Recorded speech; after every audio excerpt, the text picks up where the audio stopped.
Good evening, and welcome to part 5 of the Crackle Saga. If you might recall, in the last part of the story, they narrowly escaped the dark forest and came to the edge of a great desert. Layla and Crackle did.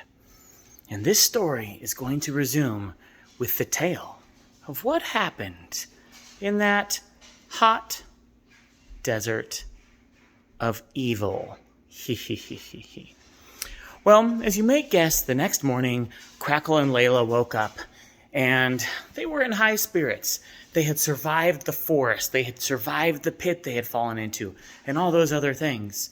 More importantly, they realized they could do it together. They were actually becoming a pretty good team.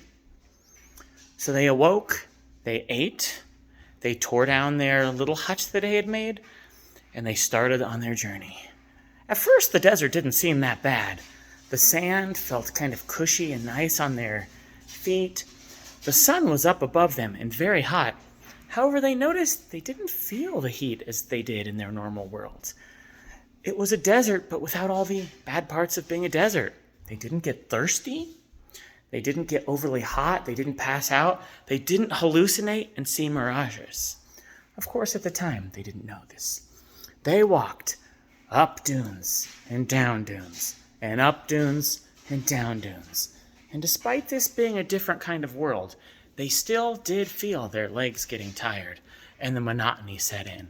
It was just up a dune, down a dune, over and over and over and over for hours.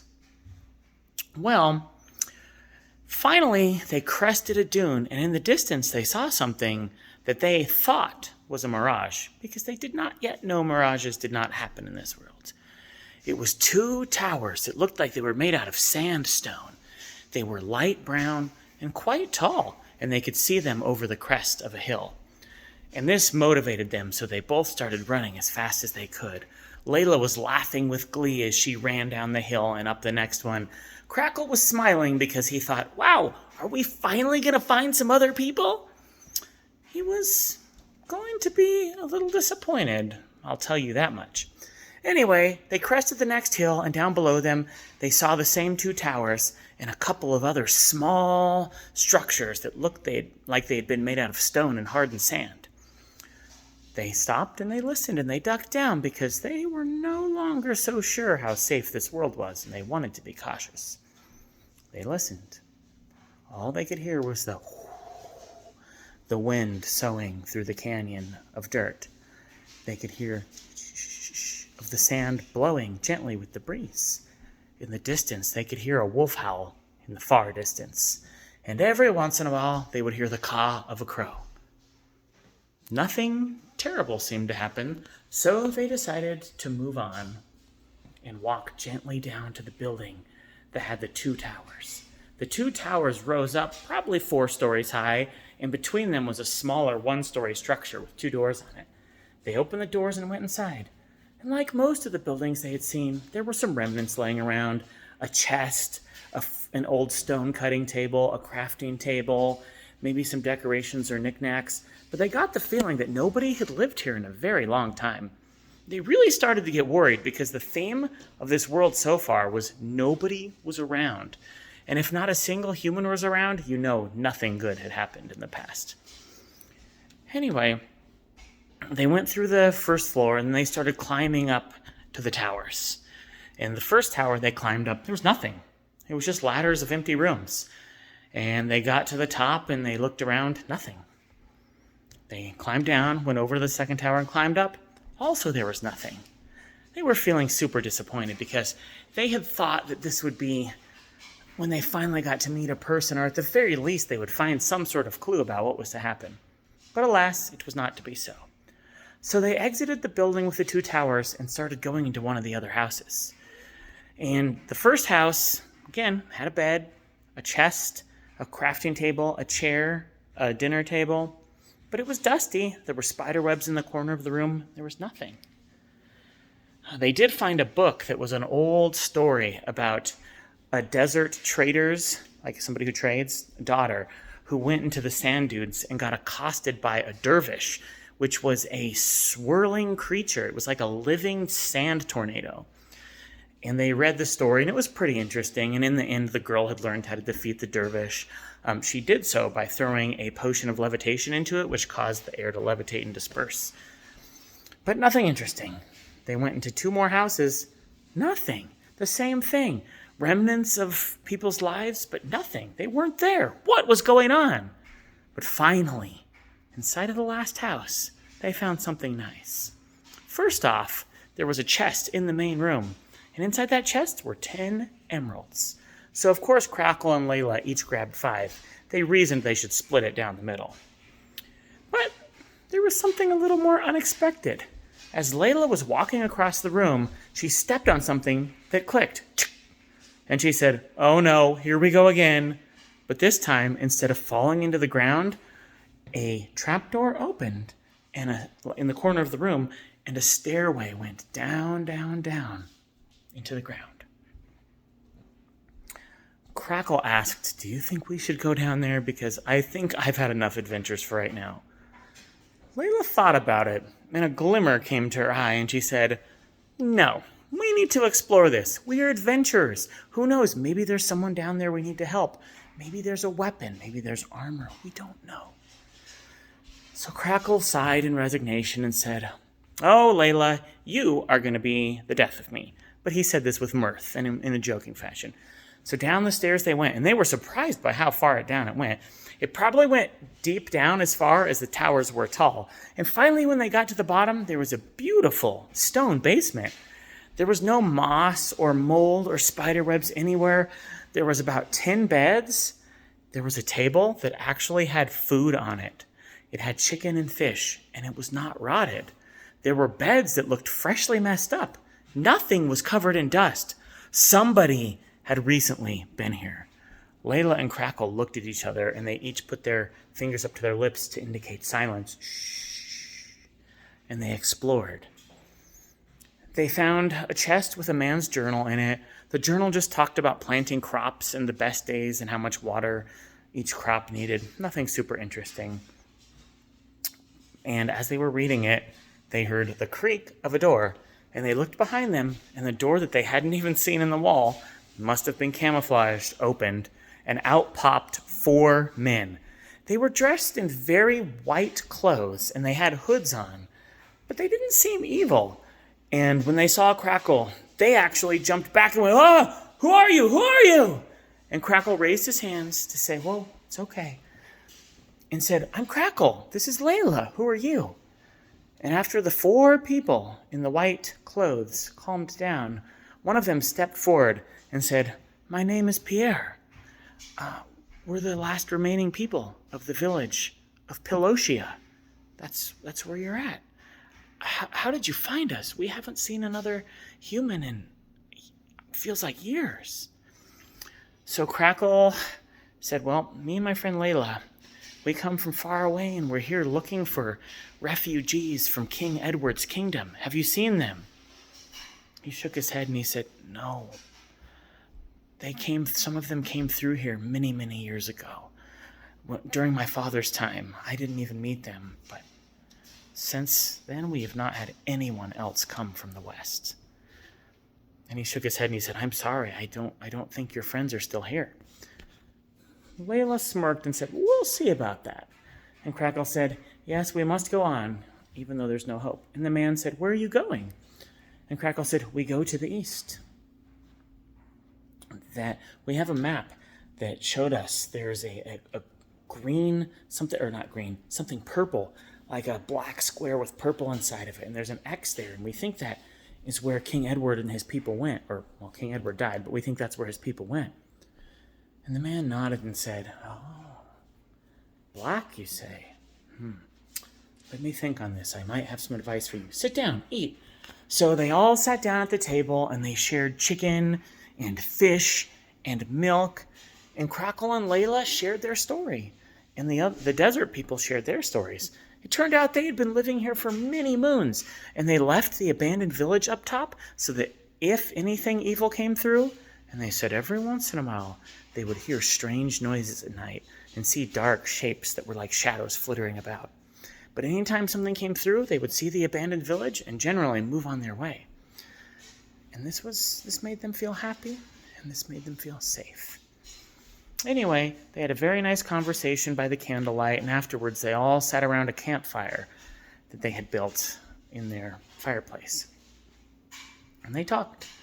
And Layla and Crackle felt like people. And the desert wanderers, the people who lived in this village, they seemed happy too. They shared stories, tales, and when it became late, Crackle told an old story from when he was a kid. One about a wandering wagon trader who had to negotiate with a strange gnome to get a magical jewel. And they all fell asleep. When morning came, Crackle and Layla awoke, and the desert people were already gone.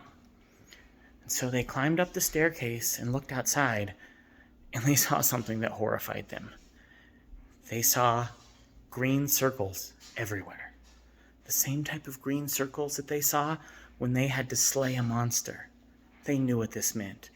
The desert people had been attacked, maybe killed, because they couldn't say who the little green globes were from. So they ducked down by the building and they looked all around. But in the distance they heard, "Help! Help!" It was coming to the east. So they started running. They were not going to let their new friends who had shown such kindness, they were not going to let them be hurt. So they ran over the sand dune and they looked down and they saw something very disturbing. There was a black tornado that was about 3 times the height of a man and twice the width of a man. And inside of it, spinning in circles, was one of the desert people. It was one of them. They hadn't even learned his name. And it was spinning and he was screaming for help. And the black sand tornado, for that's all they could think it was, zoomed away as fast as it could. And at this point, Crackle and Layla were running. But no matter how far and how fast they ran, they just couldn't catch up. The tornado was too fast. So all they could do was keep in mind the direction it had went and keep trying to go that way. So they went, and they went, and they went. And soon the sun started to set. And as the sun set, Layla let out a sigh. "We'll never find them at night." And Crackle said, "Yeah, I know. It's too dangerous. We'll have to resume in the morning." So they dug a little pit in the sand. They set up the 2 spare beds they had carried around with them, and they went to sleep. Well, the next morning came, they dug themselves out, picked up their beds, and they went off in the direction they had last seen the strange sand tornado creature. And it wasn't until that evening, after they had traveled far and long, that they saw something. And keep in mind, all day long they went.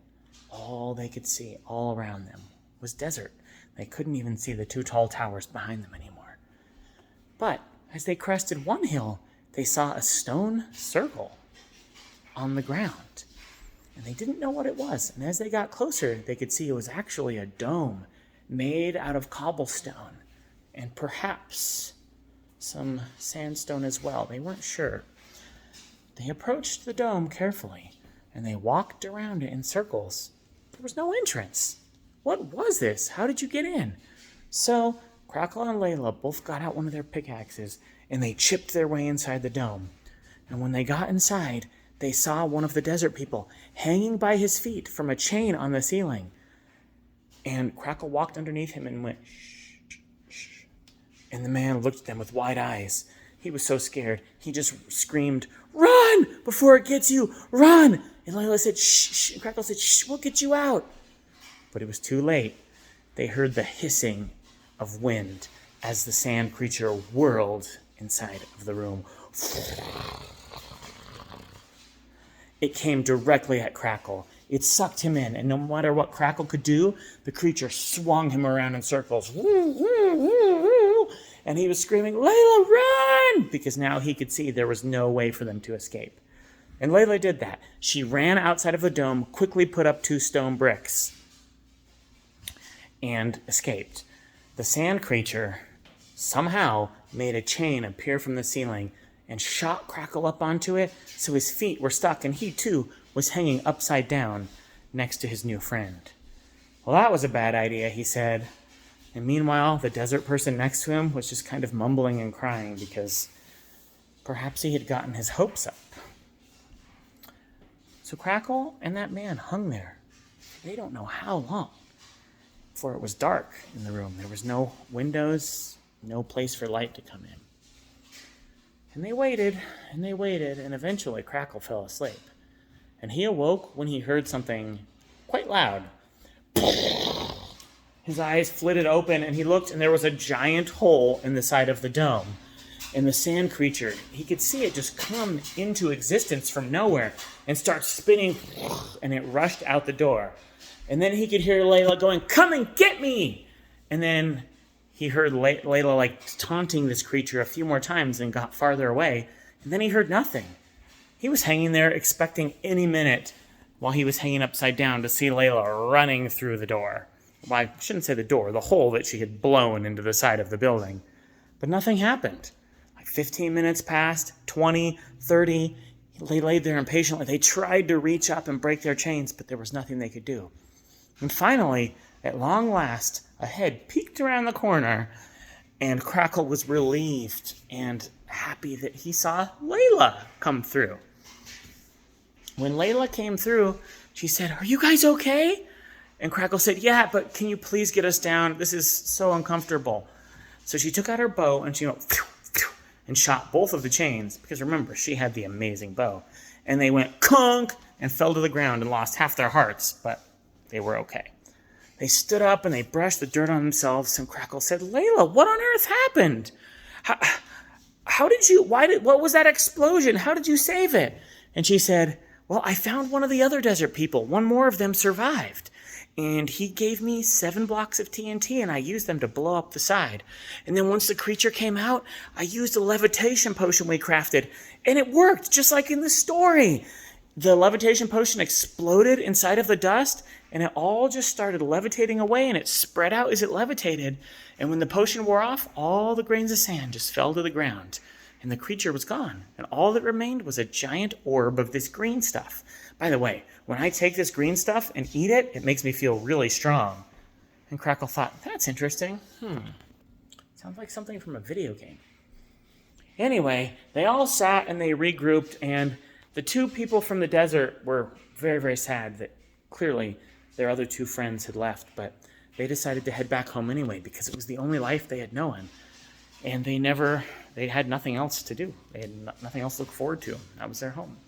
So they said goodbye, and Layla and Crackle started once again walking towards the east. And they were hoping and they were praying that there were going to be no more adventures in this desert. And for once, their luck held out. They didn't see any other evil creatures, but they did walk for 1 more day, 2 more days, 3 more days, 4 more days. They were quite sick of the desert. They were quite sick of eating the same food, even though it wasn't hot and making them thirsty like it would have in their real world.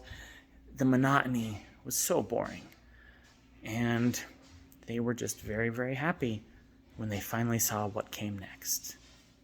And what came next is a tale for the next story. I love you, my boy. And I love you to anyone else who's watching this, as long as I know you. And if you're a random person somehow, you're probably pretty cool, but I don't think I love you yet. Anyway, my Alden, please have a sweet sleep tonight and know that I'm at home thinking of you, and I can't wait till the next time we get to do stuff together. I love you, my boy. Good night.